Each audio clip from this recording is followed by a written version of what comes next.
Било каков обид за изградба на рудникот во Иловица ќе биде стопиран со жив штит. Истиот тој рудник е штетен по здравјето на граѓаните и не смее да се дозволи негова изградба, потенцира Костадин Ристоманов од Сдруженијето Екодолина.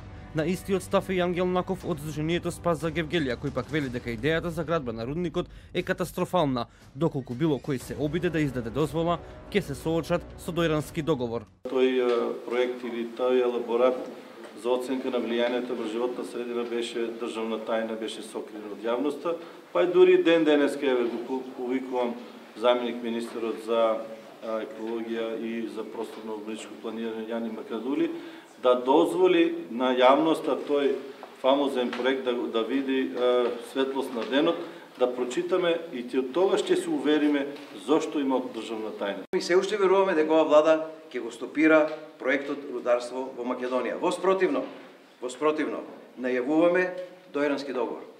Имавме Охридски договор, имавме Преспански договор, ќе следува најважниот договор за ова држава, а тоа е дојранскиот договор, на кој што договор ќе се потпише народот со владата.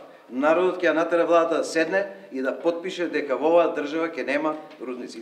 Нема потреба да се уништува животната средина на штета на здравјето на граѓаните, вели пратеничката Маја Морачанин, потенцирајќи дека владата не може да одлучува за рудникот Иловица бидејќи концесионерот нема, а интегрирана дозвола. Тие немаат одобрување за стратегијата за оценката на влијание на животната средина, така што нема такво решение за одобрување и немаат одобрение за работа затоа што немаат интегрирана еколошка дозвола која што мора да имаат за да можат да почнат со работа. Од влада без конкретен одговор дали на концесионерот ќе издаде дозвола за отварање на рудникот Иловица. Врвен приоритет во работењето на владата на Република Северна Македонија е здравјето на граѓаните.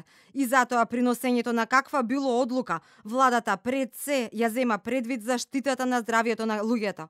Во таа насока, според веќе изменетиот закон за минерални суровини, рудниците повеќе не смеат да користат цијанид, сулфурна киселина и други штетни материи при лужењето или експлоатацијата на рудата. Предходно најавите за отварање на рудникот Иловица предизвика и лавина од реакции кај граѓаните, едните се за, другите против, но сепак крајната одлука лежи во рацете на владата, која треба да одлучи дали на концесионерот ќе издаде дозвола или ќе ја стопира изградбата на рудникот Иловица.